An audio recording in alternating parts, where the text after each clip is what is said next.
Hari Om.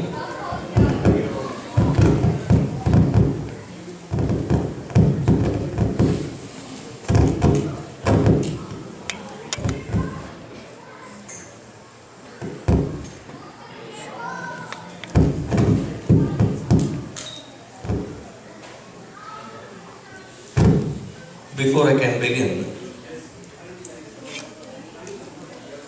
there's a lot that has gone into this evening, and a lot of sevaks, sevikas, a lot of Balvihar children, a lot of practice hours, a lot of parents carpooling, and the finality of it was a lot of parents coming forward with all their different gadgets to capture the moment. So to all of them, let us give one big round.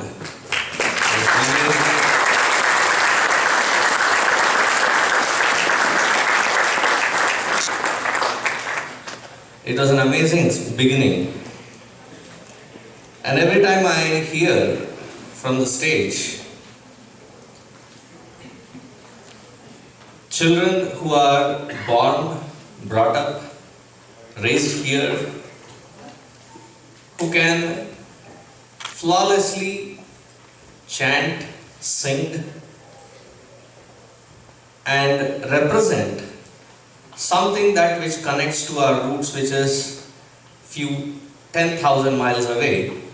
It just fills my heart with so much of pride for all the efforts that they do. I wish that Puja Gurudev, who envisioned this way back in 1950, was here to see all this flourish. He would have cherished this moment. So again, to all the hard work that everyone that has put in, both in the front end and in the back end, because it is only in such place that we can see that traumatized and furious, but still having a smile and running around can happen in such place.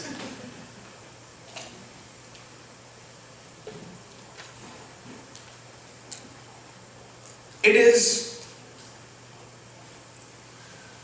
I think it was Puja Guruji who said that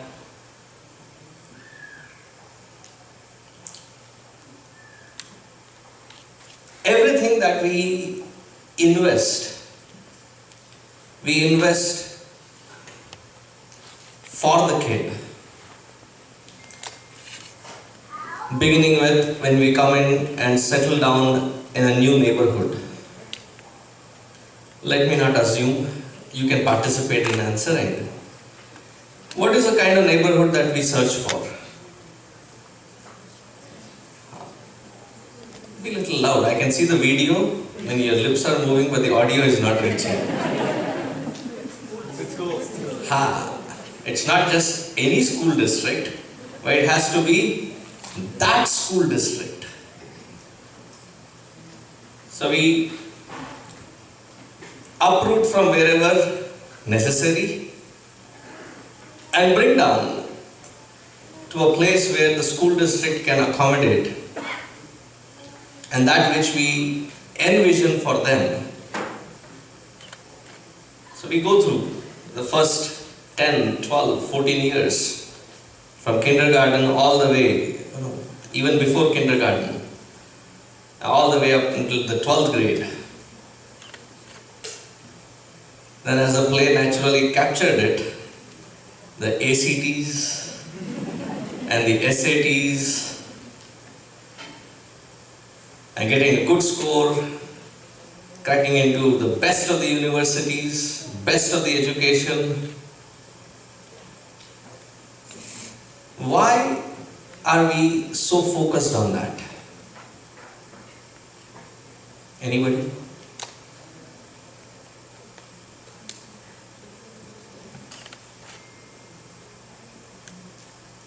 You do that, I'm just asking why. You're all staring at me as if I'm asking something which is like a secure, good future. right?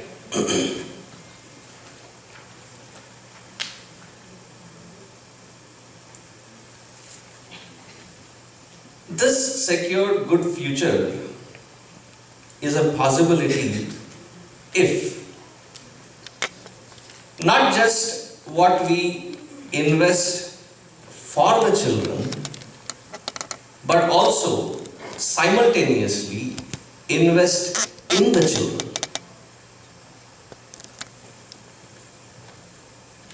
And that was the vision which paved way back in 1965 the first Balavihar in this Northern American continent. And you may have seen her, Shardamma. She was the first one who started the first Balavihar in New York City way back in 1965. Today is 2019. How many years have we moved?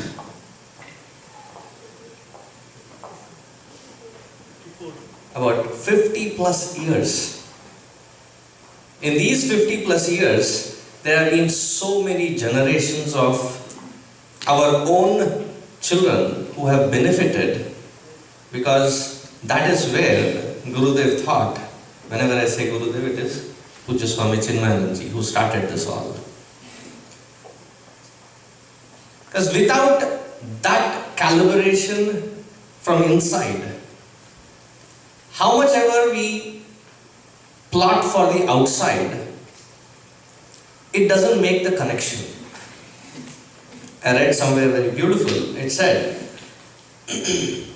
having climbed the ladder of success to the top of it, realized that the ladder was on the wrong side of the wall. Meaning you may have success, you may have accomplishments, but something that which tunes you from inside out, if that is not calibrated, whatever we have in the outside will not fill us in from inside.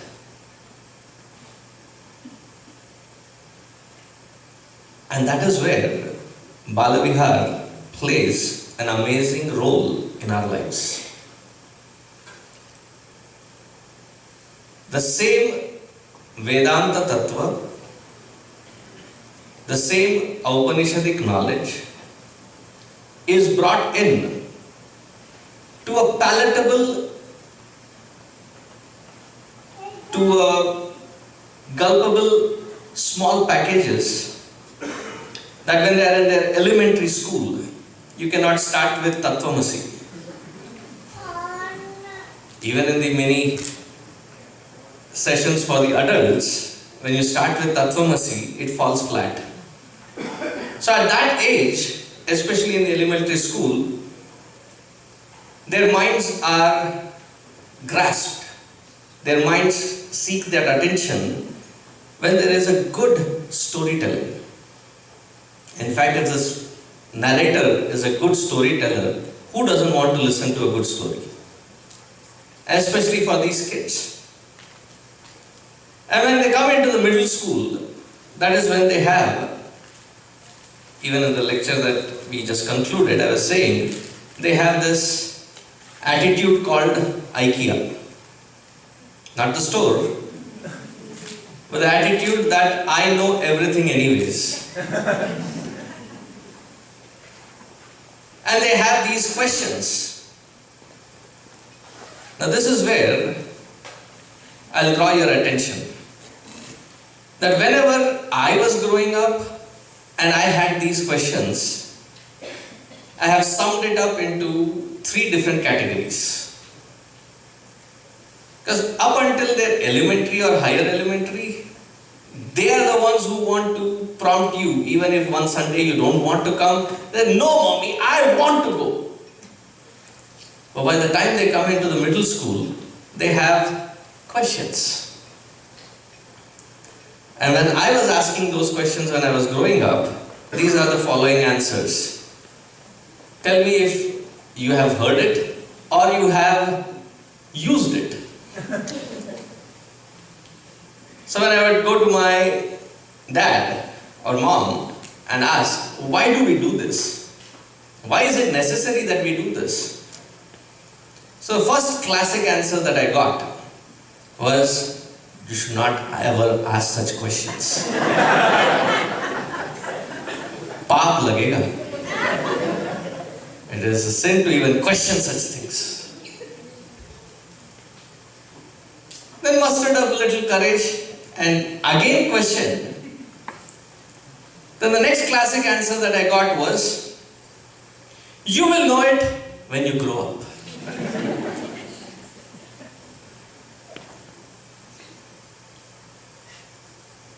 Do I see an acknowledgement?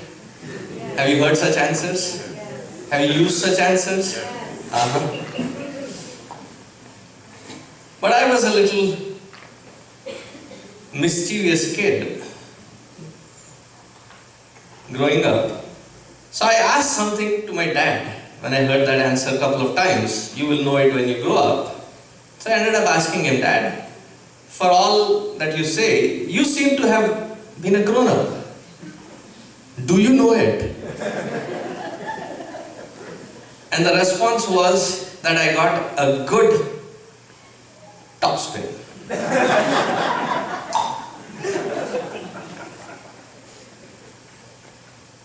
Then when I further pursued asking, why? Why do we do this? Why do we insist that we do this?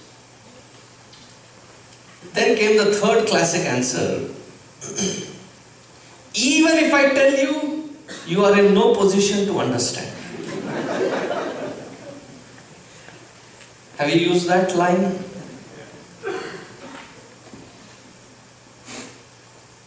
The fourth one is my favorite.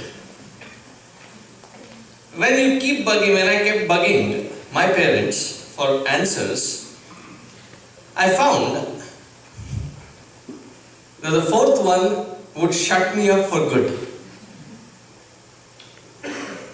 They would say, why are you wasting your time in such nonsense? Go study!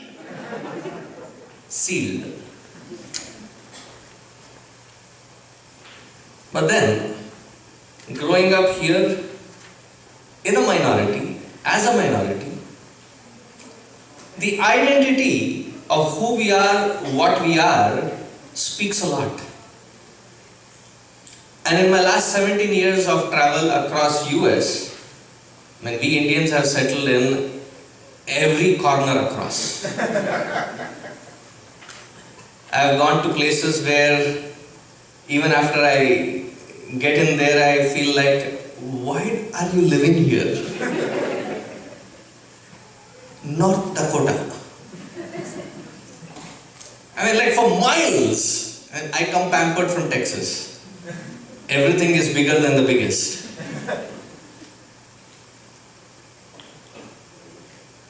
North Dakota, like the remote corners, we have settled. And when I find these children who have grown up in such remote corners in absolute minority, where they are probably the only ones who have brown skin.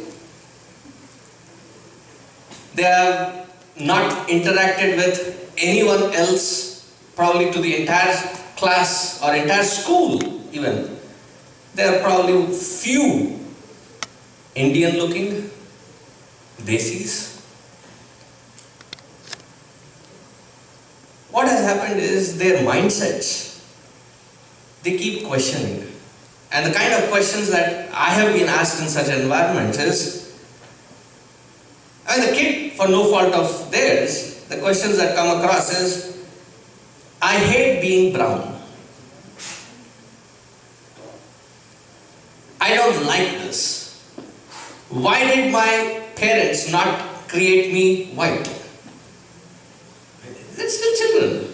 And with that kind of a mindset when they grow up, though they are amazing in their studies, amazing in their different skill sets, their identity lacking, they grow up without having complete confidence in themselves. And whereas when I see, in comparison, Students or children who have grown up in New Jersey area or Bay Area or even for that matter in Dallas. Because Frisco, there is a new development and there's about 54% are Indians. There, a funny thing happened recently, that there is a small kid who has come to the airport and he sees a lot of other white, black and others. So he looks at his parents and says, "What are these foreigners doing here?" Dude, you are the one who are the foreigner here. So when they grow up seeing more of their own kind, their resistance to being of that kind is automatically removed. Psychologically, there is no resistance towards it. And when they come and participate in programs like Balavihar, and they see that I am not the only one, but there are many more, the kind of comfort that it creates to create an affinity, to create a connection, wherein that identity can be established, gets deeper. And the one who has that identity can accomplish much better, because the one who lacks that identity always is confused, always seems lost. And if you don't believe me, see Born Identity. The very opening scene, he is like confused. Where am I? Who am I? What am I? Imagine a child going through that kind of a psychological deprivation wherein doesn't know what to connect with. About 8 to 9 hours a day, they are out there facing another culture. Then there is an Indian culture. And many of these kids, when they grow up in a good setup wherein there's a lot of Indians, that is where you find that their place have a lot of Indian accents. So they use it to prove a certain point. And when I start observing it, they very flawlessly converse amongst themselves. And when they turn to me, they flip. Their accents flip. And they're not even aware of it. Oh no, Swamiji. And when they turn towards themselves, I have been here 17 years. Okay. I believe I have picked up a lot of American.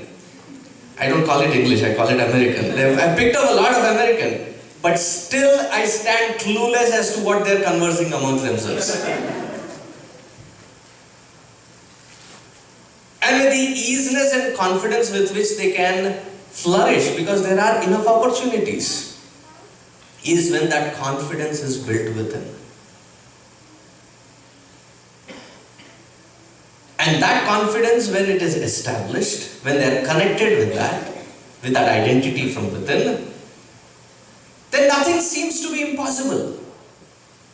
Whether it is an accomplishment outside or an accomplishment inside. And both of these best worlds can be achieved once that connection is established. And in order to connect, they have to know what exactly am I connecting with clarity. So many places that I go where they ask, why do we need a Chinmaya mission? Why do we need, the temple is there, isn't it sufficient? I said, Chinmaya mission is a platform wherein even that temple or different temples that are there can get sustained, because here is where you learn why we do what we do. Here is where it is established as to what is the depth of understanding as a historical aspect, symbolic aspect, spiritual aspect, cultural aspect, and the meaning behind it. And when that is established and that connection is established, they know how to move about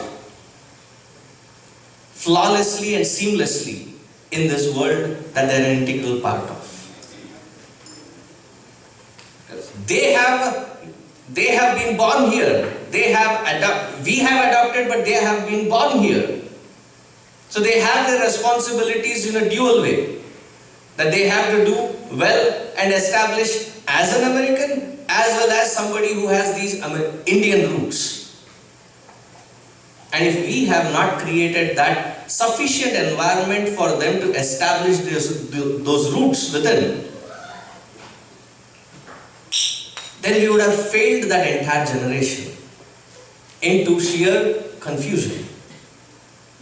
And when you bring them to Balavihar, don't think that bringing them 1 hour a week is suddenly going to bring a huge transformation and that they're suddenly completely Indianized. No, that is not going to happen. Because many parents, especially when they're in their elementary school, when you're taking their children back from Balavihar and you ask those children, you don't need to ask. As soon as they get into the car, the excited little ones, the elementary ones, they're unpluggable. Mommy, you know what happened today? Constant. Everything, verbatim, whatever they have gone through, whatever they have seen, whatever they have felt, they'll just blurt it out. By the time they come to middle school, and you get into the car after the Balavihar and you sit down and you ask the same old question. So, what did you learn? How was your Balavihar? What is the answer that you get?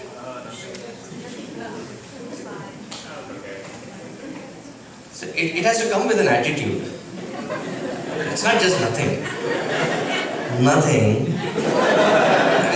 That shoulder has to go in and that eyes have to be twisted and nothing. It's not even nothing. Nothing. By the time they get to the high school and you ask the same question again, what do you get? That is called a stare tending towards a glare. And then many parents come to me and say, Swamiji, I don't know if these kids are learning anything because they say nothing. Now they are not even saying anything. My belief is, in this country, the way it is structured socially,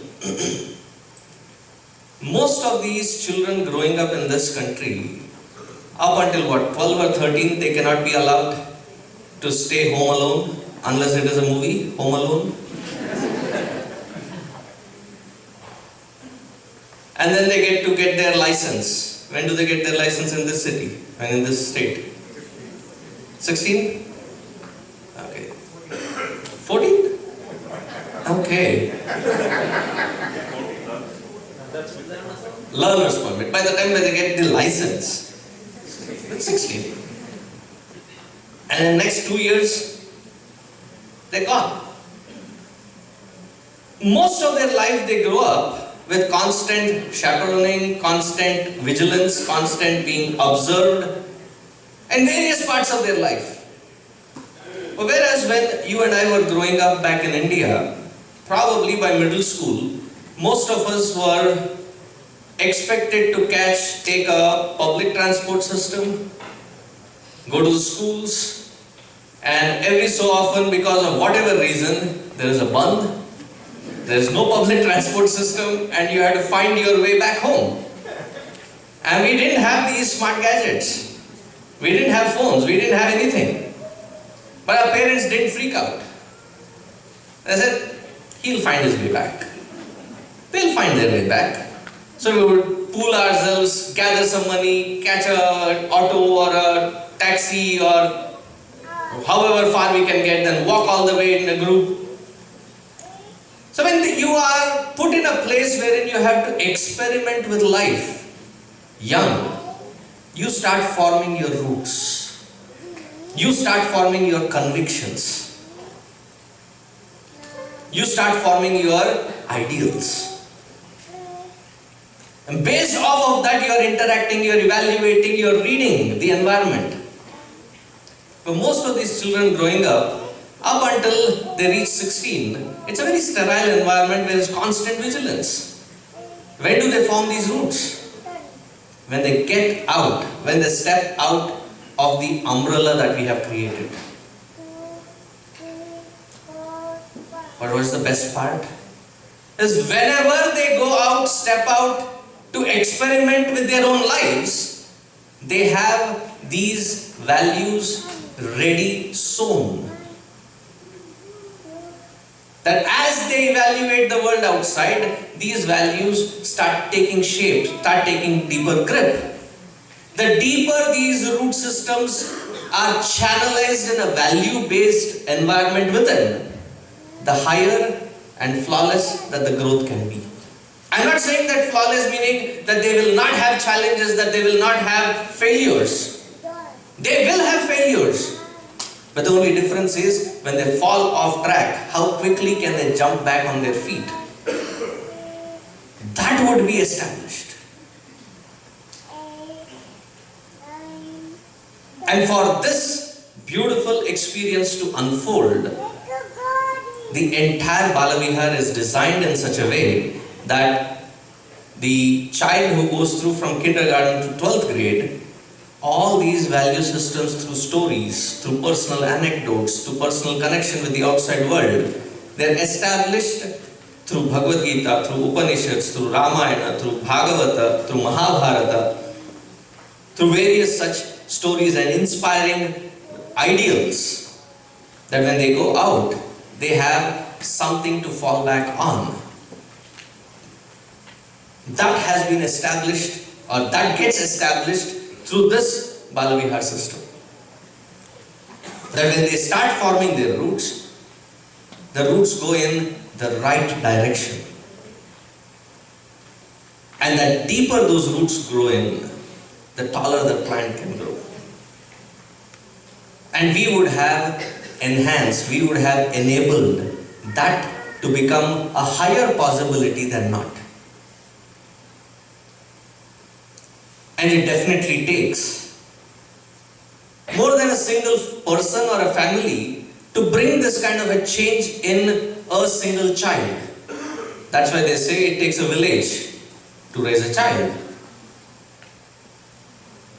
And for this context, this is that village. Wherein there are people who are committed in. We growing up did not learn any of this in this systematic order. There were 200 people here. How many of us grew up learning what these kids today learn systematically, growing up while you were growing up? Can you raise your hands?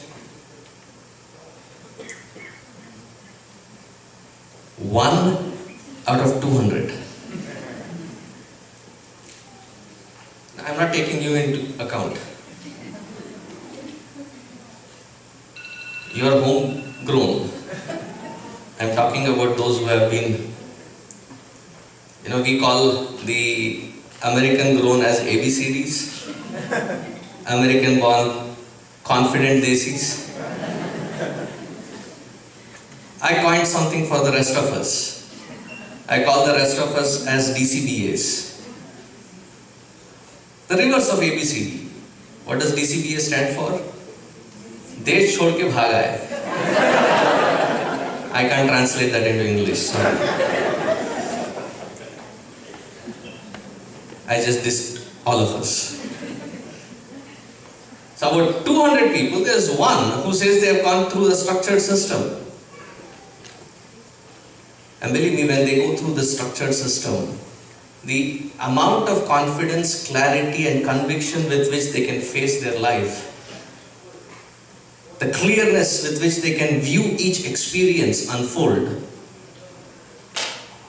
that is the promise which Gurudev had to establish this Balavihar system. That is the future that we have. And once such an institution is established, once such a system is established, it is not just my children who will get benefited. It is my children will anyway get benefited.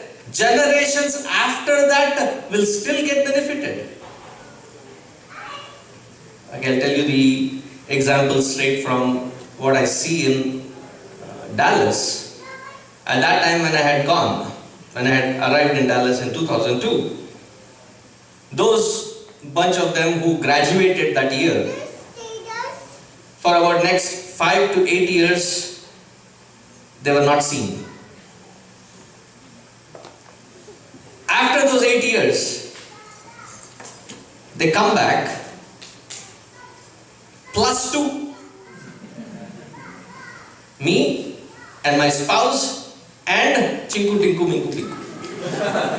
Why? That is the next generation getting benefited. And now that these people who have gone through the system have benefited, they say, Swamiji, we are now ready. Tell us, where do you want us to pitch in? We can teach, we can take care of the administration, we can take care of your website, we can take care of public relations, we can take care of what do you need? We are ready. So it is not just this generation that will benefit, it is generations after generations after generations that benefit. So this becomes the very hub of cultural, social, spiritual revolution for the entire society. And whenever the individual is infused with this clarity, there are two benefits that will happen. One, Atmano Mokshaya, to find that freedom within for that very individual. Meaning, to find that peace within and joy within. And the one who has that peace and joy within alone can be a positive contributor, a constructive contributor to the society, wherein they can provide that positivity, constructive environment for growth. So it is not just that they become a good Hindu, but they become the best human, that wherever they are, whoever they are, whatever they are doing, that they flourish, and in their flourishing, the society also benefits. So when Gurudev started, there is a book of his called As I Think, and in that he says that this is the seed that has to be sown in. And he says, when is the best time? Catch them young. Why? Because values are not taught. Values are caught. So that the next generation benefits, where should the change begin? The change should begin with me. Back in Dallas, I know a Thai restaurant. I go regularly there. And that fellow also knows me. So whenever I step in, I don't even have to order. He just, shouts, Swami special. So one day I was there alone and I paid for, I had done eating and I paid for it, a $20 bill. And probably forgot. So I waited for 20 minutes, he didn't come back.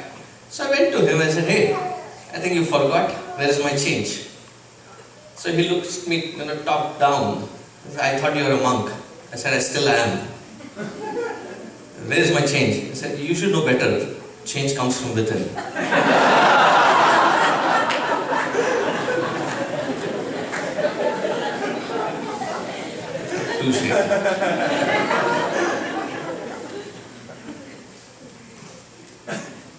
If we have to impress the next generation, the change should come from within, and within this generation that is sitting here. Therefore, Bhagavad Gita says, Yadyada charati sreshtaha tat tadeva itara janaha sayat pramanam kurute lokaha tat anuvartate.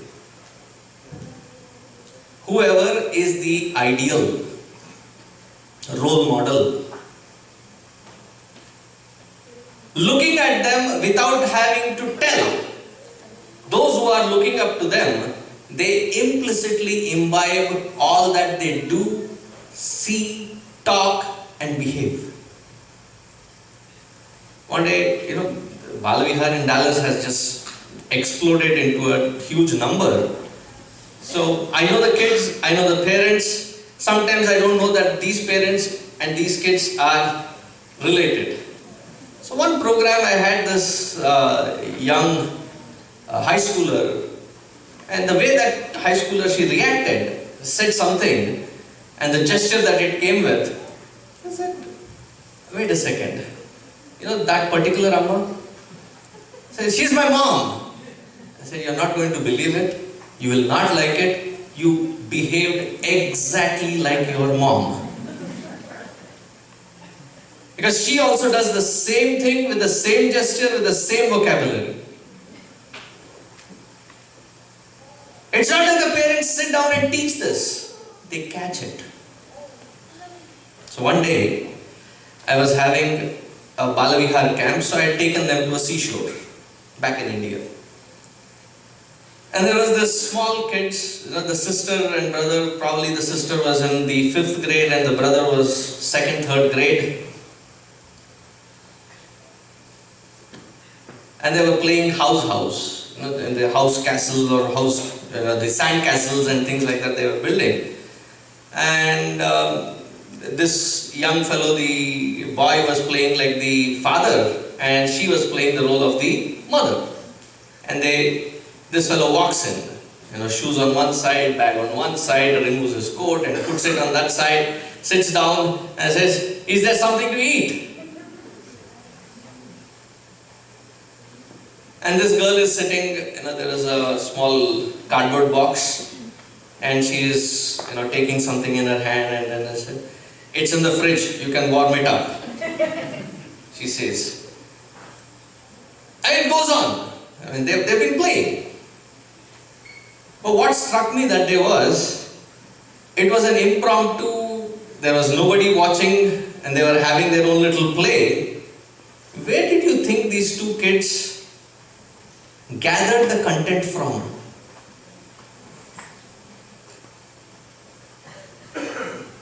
Where did they get it? Where did they observe it? Exactly.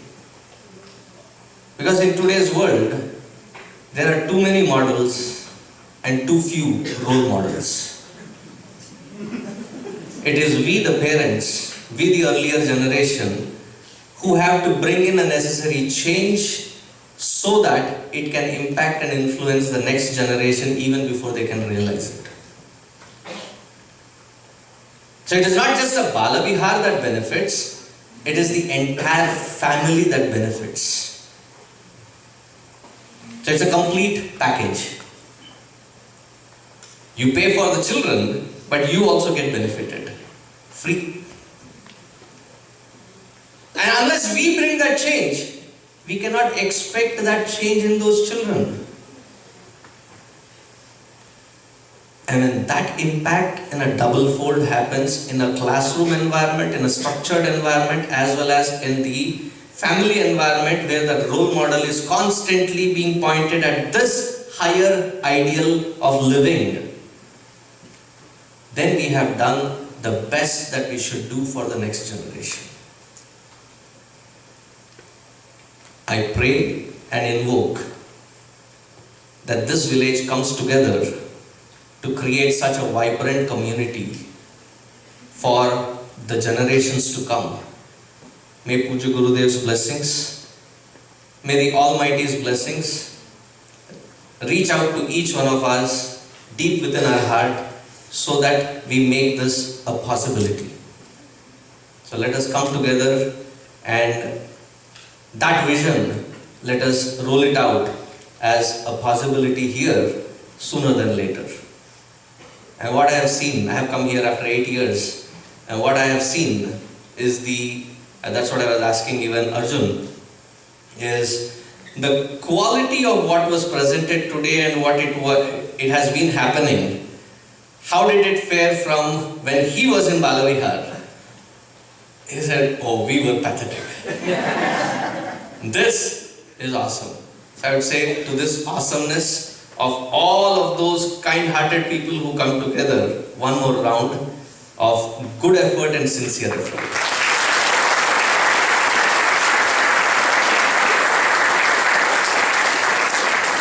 So let us all gather to make this a possibility and may His blessings flow through us to the world around us. Thank you. Hari Om.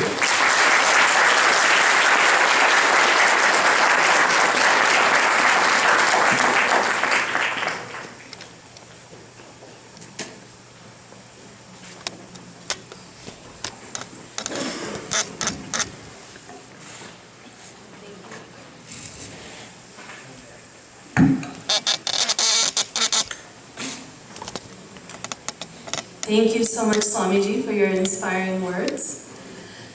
I would now like to invite Raji Aunty to present on our milestones and activities from the last year in CMKC.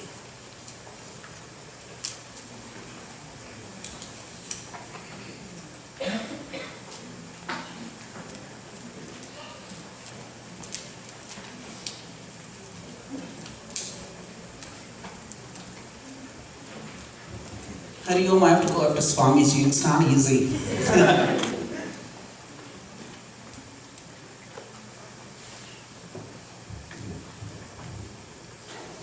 Hari Om, thank you Swamiji for your message, and thank you all for coming tonight, and I welcome you all again. And I think we are starting spring on a very good note. We've been here, some of you have been Kansas City, brutal winter. Every third day we had a storm. And of course, I know my school students enjoyed every Wednesday was a day off for them. So they would ask, oh, this Wednesday we have school. Yes. So it kind of became a routine, and I know adults, we were looking for some sunlight and beautiful weather. And today happened to be, we saw the sun, and the spring is almost here. So it's a good beginning, it's an auspicious beginning, I think. On this important occasion of our second annual banquet, we seek Puja Gurudev's blessings, Guruji's blessings, Mukhi Swamiji Sarveshananada's blessings, and thanks Swamiji for accepting our invitation. It's not easy to leave Dallas weather to come to Kansas City in March. And one day when we picked up Swamiji, the weather was in the teens, and it was brutally cold. And Swamiji has led us to the Shivratri Puja on Monday and Tuesday to Friday, the Hanuman Chalisa discourse. We were very fortunate to be part of this. And I would like to thank Srimati Sharada Kumar for her continued guidance and inspiration since 2009. I would like to thank CCMT, Chinmaya Mission, Central Chinmaya Mission Trust, MCMW, Chinmaya Mission West, for their support, and they provide us to carry out Gurudev's vision in Kansas City. Puja Gurudev inspired the flow of the Ganga from the Himalayas to the Indian plains, blessing and nourishing mankind.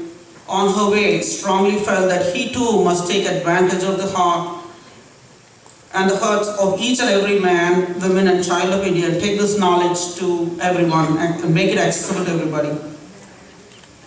Puja Swami Sarveshananada's life was dedicated to showing all those who came near him the riches of life, helping young and old around the globe to discover the wise, joyous, love-filled center of their own being.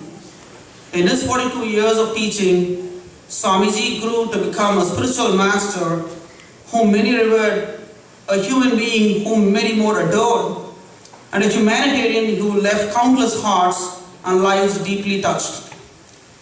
Swamiji brought spirituality to the mainstream and made the scriptures accessible to everyone, irrespective of caste and creed. Although Puja Gurudev passed away the earthly plane in 1993, his work continues unabated through Chinmaya Mission centers around the globe. And more centers continue to form. It's just people like you and me who come together, who pick up read a book of his, or attend a Nyaya Yajna, who go back home and they say, we need this for our community. Every center has started only by just a spark, and this center was one of those. It makes us wonder as to what force lies behind this powerful movement of Chinmaya Mission across the globe. Words cannot describe the flow of grace from a realized master. Although most of us have not been fortunate to see the physical persona of Swamiji, We are indeed blessed to receive His divine grace day in and day out by our association with Chinmaya Mission. I know there are several members, several guests in the audience who are new to Chinmaya Mission or new to Chinmaya Mission Kansas City. And I thought I'll take this opportunity to recollect how Puja Gurudev's grace entered our lives. In 2009, a small group of community members came together with a collective vision to serve the children in Greater Kansas City area by passing on the wisdom of Sanatana Dharma onto them and helping children realize their true potential and their identity. We initially thought that it would be a challenge to even recruit teacher volunteers. If you ask